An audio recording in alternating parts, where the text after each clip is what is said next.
인스타 감성 사진에서 본 것만 같은 이 식물, 알록달록 예쁜 관상용 새우, 귀여운 송아지까지. 이 셋의 공통점이 뭘까요? 생물이다? 물론 그것도 맞긴 한데요. 이 셋은 모두 돈이 됩니다. 잘 키운 식물, 물고기, 송아지, 열저축 안 부럽다. 기르는 재테크의 모든 것 지금 바로 시작합니다. 여러분, 소 팔아서 대학 보낸다 이런 말 들어보셨죠? 1960년대에서 70년대 농촌에서 소나 돼지와 같이 집에서 기르던 가축을 팔아 자식의 대학 등록금을 마련해야 했던 사회상을 반영한 말입니다. 소? 가축? 저기 먼 옛날 이야기 같다고요? 놀라지 마세요.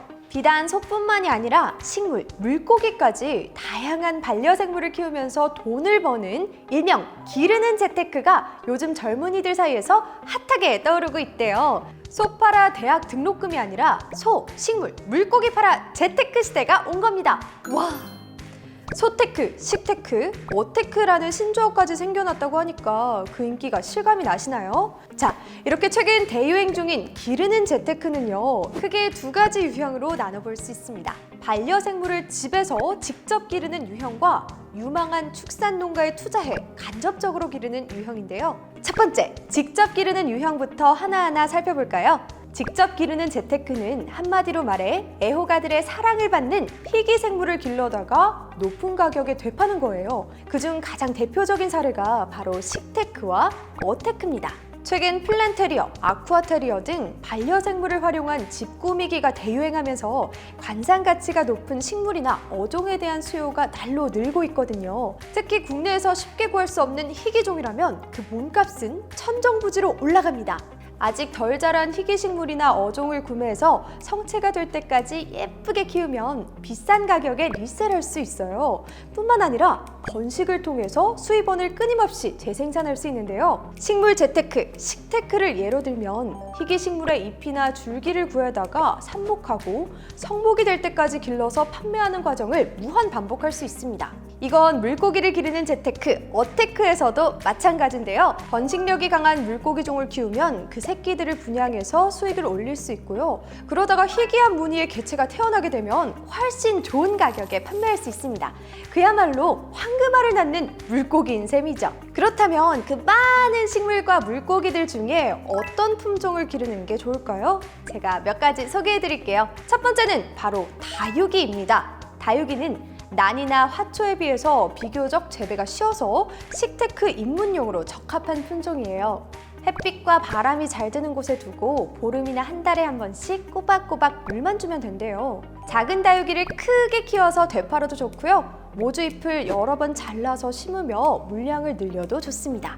시중에서 1,000원에서 만원대에 쉽게 구할 수 있는 라울, 멘토사, 노마 등을 구매해서 대략 1년 정도 재배하면 개당 만원에서 10만원대가량의 소소한 수익을 올릴 수 있답니다. 만약 초기 비용이 좀 들어도 좋으니까 한 번에 많은 돈을 벌고 싶어 라고 생각하신다면 금다육이를 추천할게요. 흰색이나 노란색 잎, 즉 금이 섞인 변종 다육이는 가격이 수천만 원대까지도 올라가거든요. 방울복랑금, 복륜금, 마리아백금 등 이름에 금이 들어간 다육이를 예쁘게 키우는 데 성공한다면 그야말로 잭팟! 여기 각종 금 다육이들 가격 보이시나요? 무려 5억 5천만 원에 판매를 하고 있어요. 그 다음으로는 몬스테라. 최근 MZ세대 사이에 불었던 필렌테리어 열풍의 주인공입니다. 특히나 몬스테라 알보, 몬스테라 몬스터 등 특이한 무늬를 지닌 일명 무늬종 몬스테라가 선풍적인 인기를 끌었는데요. 무늬종 몬스테라는 방금 설명드린 금다육이와 비슷하게 엽록소 결핍으로 잎에 크림색, 노란색 무늬가 생긴 변이종입니다. 이 무늬 모양이 특이할수록 색상이 선명할수록 가격은 올라가는데요.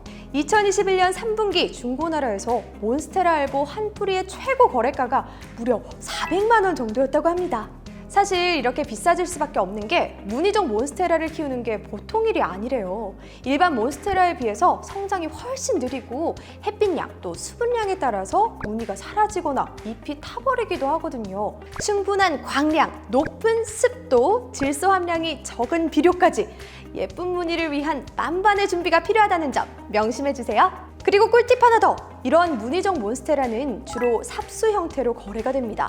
생장점이 있는 줄기나 잎을 잘라다가 물꽂이를 해서 뿌리를 내리는데 성공하면 그때 내다 파는 겁니다. 만일 몬스테라 하나로 삽수 여러 개를 만드는데 성공했다면 내가 기르려는 삽수만 빼놓고 다 팔아버리면 되는 거죠.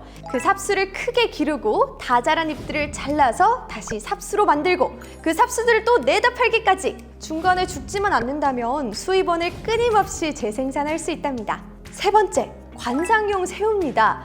관상용 새우는 크게 생이새우와 비시림프로 나뉘는데요. 먼저 생이새우는 대형마트 등에서 쉽게 구할 수 있고요. 생명력이 매우 강해서 키우기도 비교적 쉽습니다. 대표적으로는 체리새우나 블루벨벳 새우 등이 있는데요. 한 마리당 2,000원에서 5,000원 정도지만 번식 과정에서 독특한 색이나 모양이 나온다면 한 마리당 30만 원에서 40만 원까지 가격이 뛰기도 한데요. 한편 비시림프는 레드비, 블레처럼 생이새우보다 훨씬 화려한 색과 무늬를 자랑합니다. 일반적으로 생이새우 계열보다 키우기가 어렵고 무늬와 반점이 선명할수록 높은 가격에 거래된대요. 특히 최근 가장 인기가 높은 종으로는 갤럭시 피쉬본이 있는데요. 그 중에서도 설화와 같은 높은 등급은 300만 원이 넘는 가격에 거래된 적도 있다고 합니다. 그래서 어테크 입문자라면 비교적 저렴한 생이새우를 기르고 차츰 경험이 쌓인 후에 수익성이 높은 비시림프에 도전하는 게 좋겠습니다. 다음으로 이런 반려생물들을 어디서 구할 수 있는지 구체적인 거래 방법을 알아볼까요? 먼저 화훼단지나 시장, 오프라인 매장 등을 직접 방문하는 방법이 있습니다. 전문가에게 궁금한 점을 물어볼 수도 있고요. 마음에 드는 품종을 직접 보고 선택할 수 있어요. 두 번째, 유명 식물이나 물고기 커뮤니티 등에서 주기적으로 진행하는 공동 구매에 참여하는 방법입니다. 가격 부담이 덜해서 입문자도 부담 없이 접근할 수 있는 게 특징이랍니다. 마지막, 개인 사육자를 통해서 분양받는 방법이에요. 사실 재테크 가치가 높은 희귀 품종들은 일반 매장이나 공구를 통해서 구하기가 어렵습니다.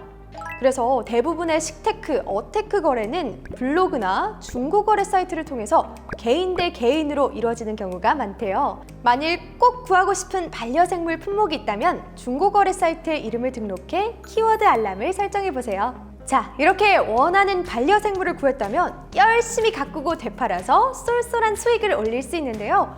구매할 때와 마찬가지로 개인 블로그나 중고거래 사이트에 올려서 판매하면 됩니다. 어렵지 않죠? 그런데 이처럼 키우는 재미에 쏠쏠한 수익까지 일석이조의 효과를 볼 수 있는 직접 기르는 재테크에도 몇 가지 주의할 사항이 있습니다. 첫째, 식테크나 어테크 모두 유행을 많이 타고요. 가격 등락폭이 크기 때문에 시장 트렌드를 읽는 안목이 필요합니다. 지금 마니아들 사이 어떤 품종이 핫한지, 언제 사서 언제 팔아야 가장 높은 수익을 낼 수 있는지 관련 커뮤니티나 중고거래 시세 등을 꾸준히 모니터링하는 습관을 들여보세요. 둘째, 기르고자 하는 반려생물에 대한 충분한 스터디는 필수! 성장 환경, 조건, 유의사항 등을 충분히 숙지하는 건 기본이고요. 값이 비싼 희귀 품종을 기르기 전에 비슷한 종류의 일반 품종을 사서 연습한 뒤에 도전하는 것도 좋은 방법일 수 있습니다. 마지막! 개인 간 거래 시 사기를 주의하세요. 요즘 타인의 SNS에 업로드된 식물이나 물고기 사진을 도용해서 판매글을 올리는 경우도 많다고 하거든요. 꼭 구매하고 싶은 매물이 나왔다고 하더라도 신원 확인 절차는 꼭꼭 거쳐야 합니다. 여러분, 아직 끝난 게 아니에요. 지금까지 직접 기르는 재테크를 소개해드렸고요. 이젠 간접적으로 기르는 재테크 유형에 대해서 알려드릴 차례입니다. 간접적으로 기른다? 말이 잘 와닿지 않으신다고요? 맨 처음 예시로 들었던 소테크를 떠올려보세요. 몇 년 전부터 한우 가격이 오른다 하지만 사실 우리 같은 일반인들이 소를 직접 키우기란 쉬운 일이 아니잖아요. 이럴 때 누군가 나 대신 내 소를 정성스레 키워준다면 어떨까요? 소가 자라는 모습도 꼬박꼬박 사진으로 보내주고요. 새끼 송아지에서 다 큰 소로 성장할 때까지 마음으로나 통장으로 키우는 랜선 집사가 되는 겁니다. 과연 그게 가능하냐고요? 네! 지난해 5월 국내에 한우 조각 투자 플랫폼이 생겼거든요. 그 이름하여 뱅카우! 소비자들은 뱅카우에서 열리는 펀딩에 참여해 농가가 가지고 있는 송아지의 지분을 구매할 수 있어요. 만약 송아지의 구매 비용과 사육 비용을 합쳐 총 900만 원 정도의 펀딩이 올라왔다면 그 펀딩 금액의 1%인 9만 원부터 투자가 가능하답니다. 그리고 2년 정도 후 다 자란 한우를 판매해 얻은 수익금을 자신이 투자한 지분만큼 나눠 갖는 거죠. 그런데 만약 내가 구매한 한우가 중간에 죽으면 어떡하냐고요? 걱정 마세요. 구제역 등의 가축 전염병이나 농가 부주의로 한우가 폐사할 경우 투자 원금의 100%를 돌려준다고 합니다. 하지만 단순 변심으로 경매 전 투자금을 빼면 원금의 90%만 돌려받을 수 있다고 하니까요. 참고해주세요. 자, 그러면 이제 어떻게 뱅카우 펀딩에 참여할 수 있는지 어플을 통해서 구체적으로 설명드릴게요. 가장 먼저 한우 구매에 사용할 예치금을 주어진 가상계좌에 입금해주세요. 그 다음으로 원하는 송아지의 지분을 구매하면 되는데요. 그 전에 유전지수, 농가 등급, 예상 수익률 등을 꼼꼼히 확인하는 것 잊지 마시고요. 이렇게 펀딩을 완료했다면 어플을 통해서 내가 구매한 소가 어떻게 자라고 있는지 체크할 수 있어요. 소가 자라는 모습을 사진으로도 볼 수 있고 검진 내역을 통해 건강 상태를 확인할 수도 있답니다. 그렇게 시간이 흘러서 생후 26개월에서 34개월 정도가 되면 출하가 이뤄지는데요. 출하부터 등급 판정까지 전 과정을 실시간으로 확인할 수 있답니다. 등급이 높을수록 더 많은 수익을 얻을 수 있으니까 반드시 확인해야겠죠? 그리고 대망의 경매! 내 자산의 최종적인 수익률과 수익금을 확인해서 정산받으면 끝입니다. 어때요? 생각보다 어렵지 않죠? 자, 이제 정말 마지막입니다. 소테크를 할 때 유의사항에 대해서 말씀드릴게요. 첫째, 한동안 묶어놔도 큰 무리가 없는 여윳돈으로 투자하세요. 송아지가 다 자라서 경매에 붙여질 때까지 최소 2년 정도 기다려야 하는 만큼 당장에 필요한 생활비나 대출을 끌어다 투자하는 건 비춥니다. 둘째, 최종 판정된 등급에 따라서 투자 성과가 크게 벌어질 수 있어요. 2019년 자료를 보면 2플러스 등급의 한우는 34%의 수익이 발생한 데 비해 2등급은 마이너스 7%로 되려 손실을 입었거든요.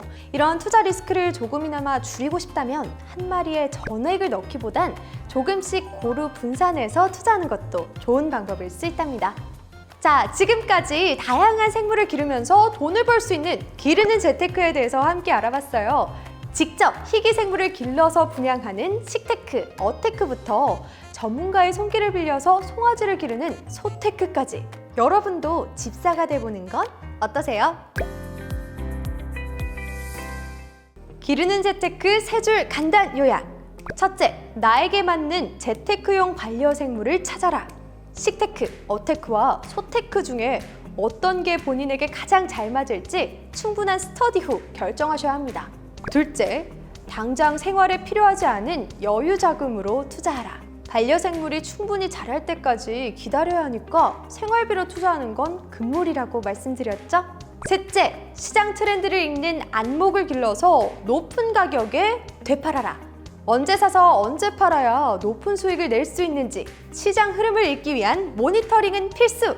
NH투자증권의 아이디어 살롱을 통해서 여러분들께 각양각색의 이색 재테크에 대해서 알려드렸는데요. 지금까지의 아이디어를 쏙쏙 모아서 성공적인 재테크를 하는 여러분들이 되시길 바라겠습니다. 그럼 여러분, 저는 아이디어 살롱 신혜리였습니다.